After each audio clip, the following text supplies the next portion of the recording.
did I show you this? Do you remember this one? I have that. I You have that? I forgot you were in there. Your arms are hanging over the fence. There we go. You do Yeah, have. look, I remembered her arms hanging over the fence.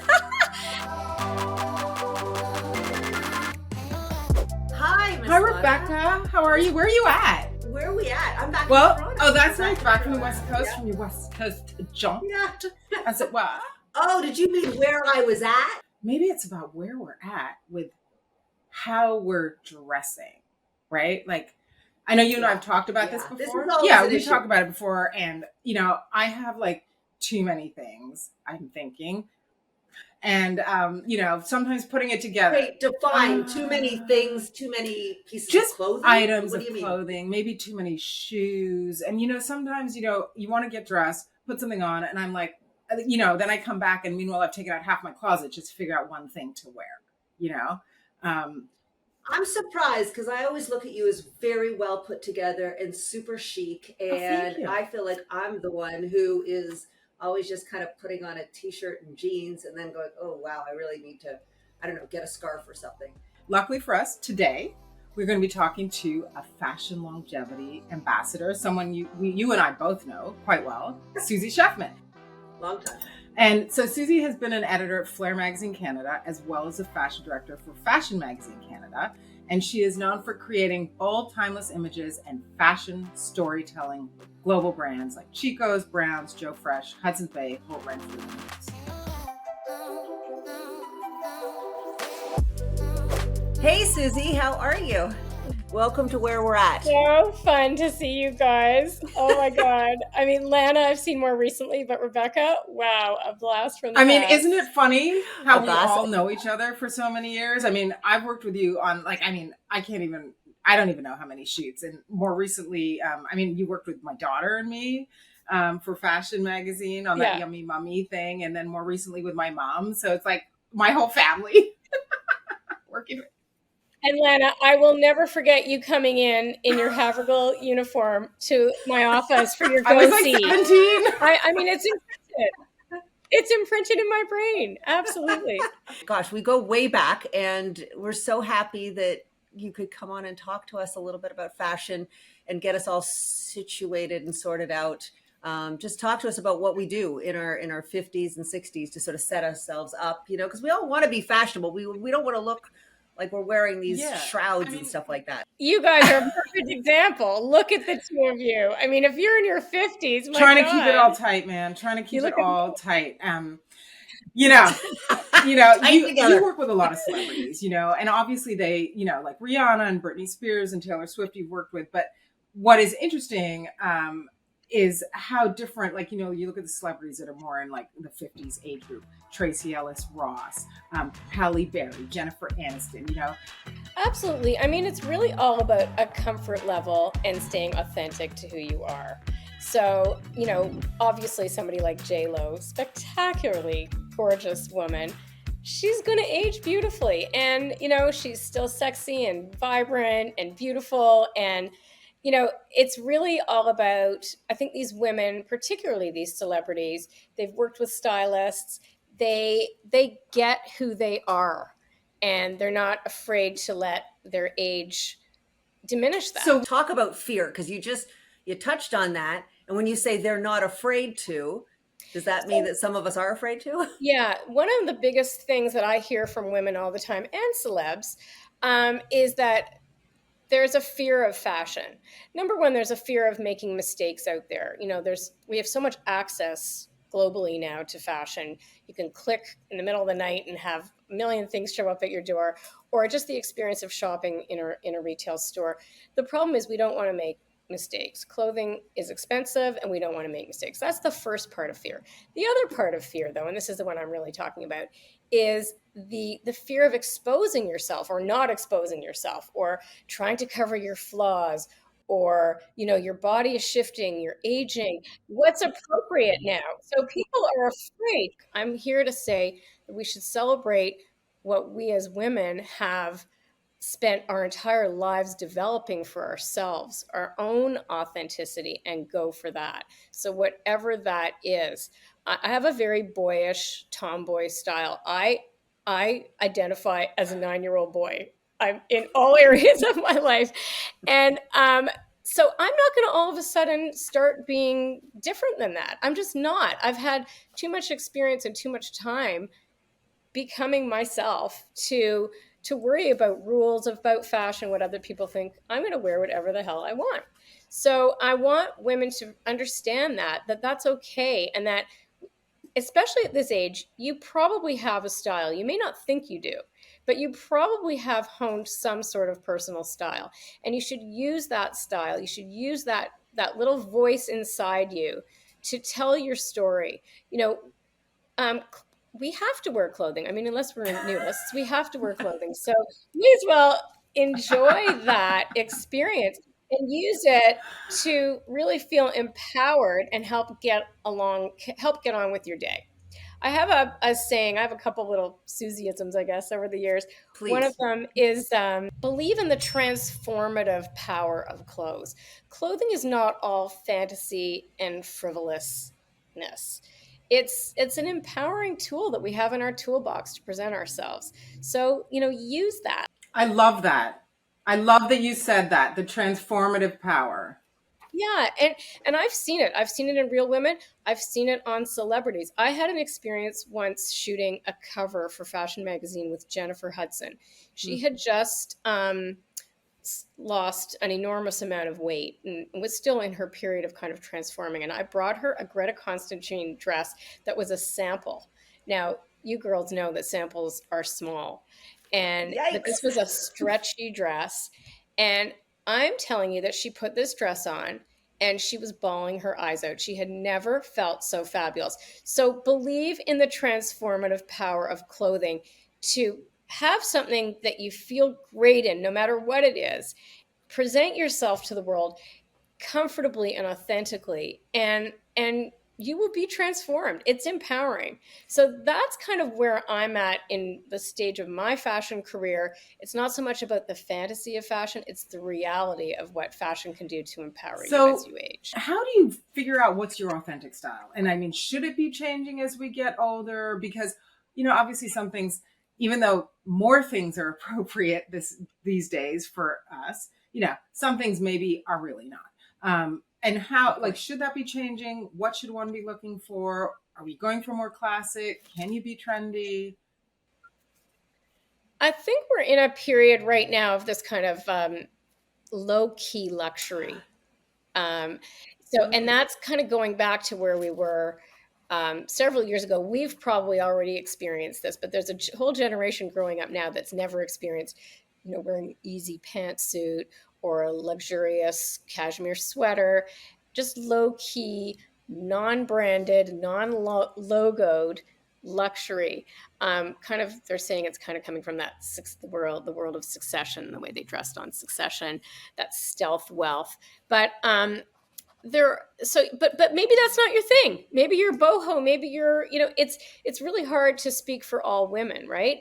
It's just to find that core of whoever you are. So honestly, stand in front of your closet. Try your clothes on. I shop my closet all the time. I very rarely buy things anymore. Shop your closet, put it together in different ways, and you won't have to ask yourself, is this in? Okay, one thing that is really, really, really irritating to me is when women, interesting, educated, smart, attractive women will say to me, well, what's in? What's in? And I look at them and I say, not asking what's in. I mean, if you're asking that question in 2023, then you have some work to do. You really do. Susie, what I'm sensing is when you say shop your closet, it's almost like that Marie Kondo where you go in, you hold something, does it speak to you, does it not? So one thing I disagree with the closet experts, they say, oh, if you haven't worn it in 2 years or whatever, get rid of it. I don't do it. I don't do that. If I loved it back then, I'm going to still love it. Chances are I'm still going to love it. So what I do is I try to get rid of the trendy or silly things, some of the mistakes that maybe I've made when I wasn't being authentic to myself.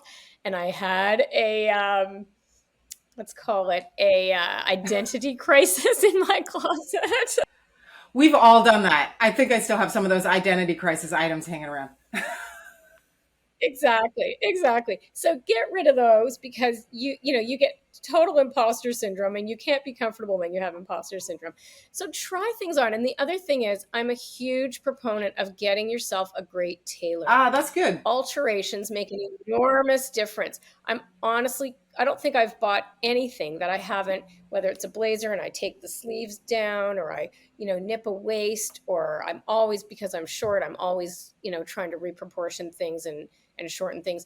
Susie, are there certain things that you're seeing? Are there certain things you see with women 50 and 60s in terms of like body shape? The most aging, there's two aging things that I think of when I think of what not to do, maybe if I can kind of give a global version of that. An elbow length or a shorter than elbow length wide sleeve is a huge no-no. It's a extremely aging um, thing to do, is to wear that wide sleeve. What I'd rather see you do is take a long sleeve and roll it up in an interesting way, and you can still put it above your elbow, but that cut off wide sleeve is very, very aging. The other thing that I find aging, unless you're really rocking it and you have style and you're holding your head up high, is a very loose kind of moo-moo. A lot of people that maybe have a wider shape, all of us have a waistline somewhere, and that's likely the narrowest part of us. Even if you have a tummy, somewhere, maybe even a little higher up, is a waistline. Cinch it in. And that's another kind of little styling trick. And another one, Lana, you'll laugh because this was one of the things that when we were working together at Chico's, was a big thing. It was called a column of color. But it's true. You can keep that vertical one As color opposed to the horizontal stripes, which monochromatic. are not working so much as you get older. Right. But I'll be wearing a horizontal striped t-shirt till the day I I mean, die. So one of the things I don't know. love about your style, like what you were saying, you like the boyish, more boyish style, but it's kind of like, even though it's dressed and it's still very casual. It's casual but elevated. And so I wanted you to speak to, because obviously the trend has gone for everyone to wear yoga wear, and they're wearing aloe and they're wearing Lulu, but that's like their full day wear. Whereas in Right. my opinion, it's kind of like how Karl Lagerfeld said, if you're wearing sweatpants, you've given up. And that's what I feel about yoga pants. You've given up. So I mean, do you think that's kind of appropriate for this age? Should women be looking to more be it's casual Friday, but it's not that casual? This is what I think. I think there's a way to incorporate that into a more polished look. Wear your yoga pants to yoga, and then throw on a white shirt and a blazer on top, and you can still be in your sneakers and your yoga pants, but polish it up a little bit. I don't want to see your butt Oh my goodness, hanging no. out at this age. And I'm actually I'm thrilled for body positivity, don't get me wrong, but I think it's gone a little too far. Interesting. So, I mean, I don't want to see your butt. I don't want to see your vagina either. So Pull them down. Just pull them out of there. in our day when we wore leggings, we made damn sure that we were wearing a top that covered. Not that I ever need an excuse to feed my stripe addiction, but this season I'm in overdrive. So much graphic content. Polished blazers, boyish pantsuits, a crisp shirt dress, a fab pleated skirt, or a classic sailor tee. This summer, bright stripes are the right stripes, and no rules rule. Mix your stripes any way you want. So we talked a little bit, Lana and I always have this conversation about to uniform or not, right? So I'm sort of more of that person who kind of wants that uniform only, and it can have like a fun shirt or, Yeah. Something to add in. Lana Absolutely. is super creative, and she is an artist, obviously. So she comes Well, at it and more from also because I wore a things uniform. that I think I wore a looks uniform good. for my whole life. So like that whole, Right. even though there's ease within Okay. that, the idea is so abhorrent to me. Yeah. Because I did that for my whole school life that I can't even like. You see, I did it in school and I loved having a uniform. So that's the difference between us. I'm a big believer in uniform, but maybe my sense of uniform is different than yours. I'm not talking about wearing the same thing every day. I'm talking about having a selection of a few pieces of things that you like to wear, so that And what that does, it gets you out the door, right? It gets you out the door. And this is another really important piece of fashion, which is you want your fashion to work for you so that you can get out the door and get about your business of having your day. So a uniform can certainly help. So for me, a uniform would be to have, 3 white t-shirts, a crew neck, a v-neck, and because I live in a white t-shirt, so I need a few white t-shirts. I need a couple of blazers. I need something a little bit more polished. I need something maybe a little bit looser and a little bit more sporty. Maybe I want something in a bright color. So there's my blazers. I wear a lot of jeans. I want a white jean. I want maybe a bell bottom. So I can play with them. Now, then within your basics of your uniform, then you have to layer your personality on top, or you want to layer your personality on top. And that could come from your haircut. If you look at an Anna Wintour, I always look to those kind of legendary fashion editors. Anna Wintour with her bob, Grace Coddington with her fantastic mane of red frizz. Um, Tawny Goodman always wearing her white jeans and loafers. So there's nothing wrong with having something that says, this is me and this is who I am. But it could be an earring. I mean, even though I'm a 9-year-old boy, I love earrings. I don't know why. So I'm always pretty much wearing an earring. I love belts, and I'll change up a belt here and there. So have something. Maybe it's an heirloom necklace or a vintage piece of jewelry. Maybe it's a lip. Maybe you always wear hot pink lips. Maybe you wear a red lip. Something that kind of then takes your uniform and personalizes it a little bit so that you can present yourself to the world in an interesting way. We all have glasses now too, right? So that could be a part of it. Glasses is huge. Look at the 3 of us. I think we got the memo. If I didn't have to wear them, I wouldn't be, but I do actually love the style that glasses can add, like that, again, part of your style. Like, are you someone that goes for the round ones, the big square, a thick frame, like personally for me, every single pair of glasses I have is tortoise. Like these ones are green tortoise, and I have the regular tortoise, and I have the blue tortoise, and I have the other tortoise, I that's my thing for glasses. They have to be tortoise shell, even my sunglasses. But I do like how you said, just take your kind of uniform basics and then add a little bit on top of it. And each piece doesn't have to be the same, even though they're all blazers. One is this type, one's that type, one's a color, one's a. Right. And that's another thing. So I do actually really believe in developing a wardrobe. I think you need a coat wardrobe. I think you need a shoe wardrobe. I think you need a dress wardrobe. And I'm not promoting any one brand or anything else. I just think, in my grandmother's day, you had one good coat, you had one good pair of shoes.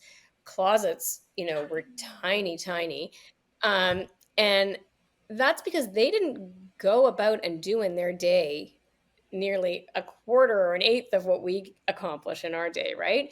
I mean, we're ticking off a lot of boxes in our day between work and leisure and children and parents and grandchildren and athletics, whatever. So you need to have a staple of things that work for you so that you can get out the door. It's always about getting out the door. So this issue I bought when I was coming back on the plane, and of course this is the Mac Daddy September issue with all of the supers. They're all in their 50s at this point, and in it they talk to all of them, and across the board they are saying exactly what you're saying. It's like we kind of have our way of dressing, and then we add a little flair to it, right? A little zhuzh, a little something something. So I wanted to ask you, just when you were talking about the evening wear, you got a little bit into, you have your evening wear wardrobe. So, is a little black dress still something we can do at this age? Like I was saying, to Rebecca earlier, I was like, maybe it's more of a midi black dress, or maybe it's actually a long black dress. How little is little at this age? Okay, so I think if you're comfortable with the way your legs look, wear a short dress. Wear a short dress next week, and the week after wear a long dress. I mean, it doesn't really matter. As long as you can tick that, am I comfortable? Am I authentic? Do I feel good? Can I get out the door without flipping out? Then you can wear whatever you want. There's no rules here. So the other thing I would consider, because I've seen this time and time again, and it's part of my transformative rule of fashion, is there's nothing more powerful than a red dress. So try a little red dress. I'm not a red. I'm at not. this I stage. don't really wear them. But Oh, baby, you would look I great went in on. red. I would. I went on. You Come both on. fantastic I in do, red. but But I'm I just feel saying- like it's too much. It makes it too obvious. It makes me too obvious, and I don't like that. Right. So then it's not for you. But Rebecca, I can see you rocking a red dress with your blonde hair, and you know that whole Renee Zellweger when she wore that fabulous yellow dress with those red lips. Oh my God, stunning! I think I might get onto the red dress because I feel like I need a Try little on. something, I'm something, right? encouraging both of you guys Yeah. to just try on a red dress. Here's something else I'm going to tell you. This is another thing where I may differ from other people. Is be a repeat offender. Oh, Wear your clothes again and again and again and again and again. Do not think, oh, I wore that to that wedding. I can't wear it to this wedding. Rock your clothes. If you find something that you love, wear it until it wears out. Make friends with your clothes. I Make love friends that. with your I closet. love that because they are all my I'm so old friends. afraid. They are. I'll never forget. I was probably 1987, 1988. I bought the most spectacular Jill Sander tailored pantsuit. I mean, killer. Spent a lot of money. And I don't know why, but I sold it in a garage sale. A garage sale. Did I get $20 for it? Probably not. If I had that pantsuit today, OMG. Like, I think the most important thing is use fashion, if you can, to be your voice, to give you confidence, to empower you. Use it positively. We wear clothes every day. Use it for empowerment and comfort and as I said before, I keep saying, to get you out the door and to get on with the important things you want to do and the fun things you want to do. okay, that was great. I loved having Susie. Oh my God, talk to us. Amazing, right? I think for me, I really love this idea of shopping your closet, right? Always trying to save money, and we don't have to keep on buying. Go into your closet, get a good tailor, as she mentioned, do the little alterations that you need to do and make it work. I also loved how she said about being a repeat offender. If it's something that you love, rewear it. So she wasn't necessarily agreeing with Marie Kondo. Like, if you haven't worn something for 2 years, you got to get rid of it. What other ones? I mean, transformative power of fashion and clothing, how clothing can actually transform you the same way a new haircut can, and makeup. That was quite lipstick, powerful. that Like stuff. that, how she said clothing should be something that you use to empower yourself. Okay, I have to say that this whole thing that Susie brought up about body positivity, we don't want to see your butt, we don't want to see your vagina. I couldn't agree more. Not necessary, right? So don't forget to listen to Where We're At, wherever you get your podcasts. And you can follow us on all of your socials and check us out on YouTube.